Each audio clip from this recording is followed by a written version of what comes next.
So I'm here with Jessica and Kanoa. Hello. Hi. Playing music with my wife is an awesome thing, but like to grow with my wife. It was definitely a growing amazing. process Yeah. for both of us, like from when we first started singing together until we started dating, and then for the full 4 years. Musically and emotionally and everything, and even physically. But, but I mean, yeah, I think it's awesome. It's amazing how, you watch somebody grow, and proud of you. I feel like we're very fortunate to be able to do what we love and as a job. I feel like people spend The job The part is whole only life. setting up and stuff. Everything else is set up, breakdown. people spend their whole life trying to do In what we're Hawaii. able to do, and because I've asked you because sometimes playing regular gigs can become a little monotonous. It's Yeah. you usually have, unless you're like learning new songs every week, you're like, oh, I'm singing that song again. And so I asked Kanoa recently, like, what do you do to kind of keep it interesting and find that passion? And his answer was something along the lines of, he's a part of someone's happy memories, and he's able to be kind of like the soundtrack to that, and to be able to be a part of something like that in someone's life is It's amazing. a good driving force. I was like, that's a good answer.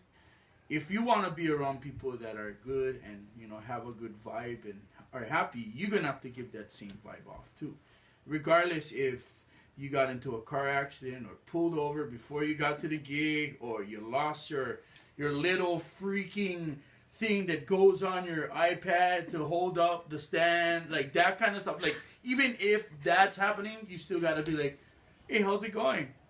And you gotta separate yourself kind of and be a part of them in a way too. Like, how do you balance? I struggle with balancing, like, this feeling that I'm supposed to be the background musician. I'm not supposed to get in people's faces too much. Like, they're eating their dinner, like, chill out, Elaine. And also wanting to engage with them so they get more out of it and pay attention. Like, how do you strike that balance? See, the thing is, and this is the biggest thing about it, we can only control ourselves. And sometimes when we out and being musicians or being entertainers, we tend to think like, oh crap, I really wish these guys would like actually pay attention. But you can't like go up to each table and go, listen to me now. No. But I mean, basically all you really gotta do is, just know that you have that. You have you, and you're playing what you think is fun at the time or whatever it may be, and I think also, like, I try to make eye contact. that too.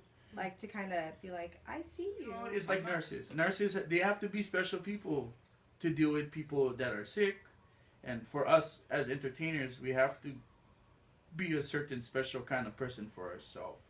It's a big mental battle that we deal with all the time. And you gotta let things slide off your back. Like, you played a song and you feel like you did the crappiest version of that song, and you're like, oh man, this sucks. But only you know.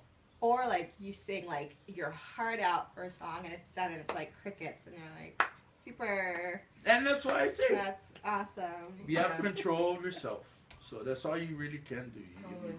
Hey, what's the weirdest thing that's ever happened while you're on stage? The funniest or weirdest thing that's ever happened? This was a Monday afternoon, and I was playing at the Monkey Pod. I just started, say, about a month in already. So I'm like, yeah, cool, it's a fun gig, blah, blah, blah, blah, blah. I bring up all my gear, and I'm running late, I had stuff that I had to do before going to the gig. Setting up all my stuff, so I have this drum stool, and I don't know if you guys are familiar with drum stools, but it's, the one that I have, it's more of it's a heavy duty one. It's not like the piped stand thing. Anyways, so I'm setting up my things and I'm trying to hurry up. I have my mic stand ready and I have my drum stool on, but I forgot to put the seat on. So I go and I go check the board, and I go to sit down with no drum seat on. Sit back. Thing went up my pants, and I felt like this burning sensation, And yeah, man bit. in my balls. You So- can't say that. That's all right. In my man bits. Anyways, so I get up, and mind you that there's all the workers there, and there's a couple hostesses standing there, mind you, and they're pretty, you know, they're pretty girls. So I was like, oh my god, that was kind of embarrassing. And one of the girls was like, oh no, that's all right. Things happen. I was like, I'll be right back. I felt the pants rip, went to the bathroom, looked, and the men's bathroom, they have their own mirror in the bathroom part. Walk in. Open my pants and I'm like, oh god, I saw raw meat in there. Yeah. And I closed it up, walked out.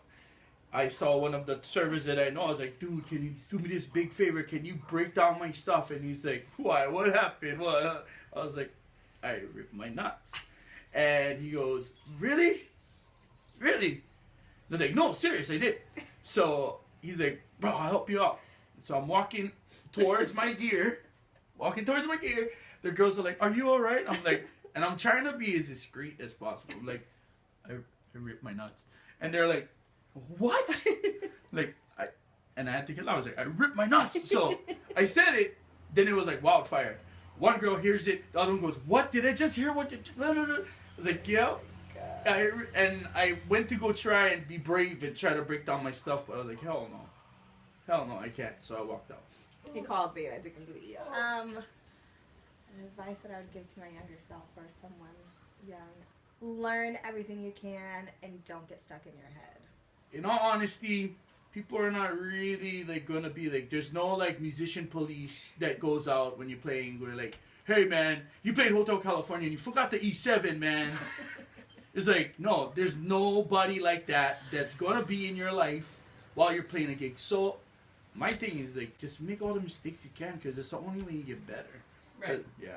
But yeah, just make mistakes. That's how you grow. That is how you grow.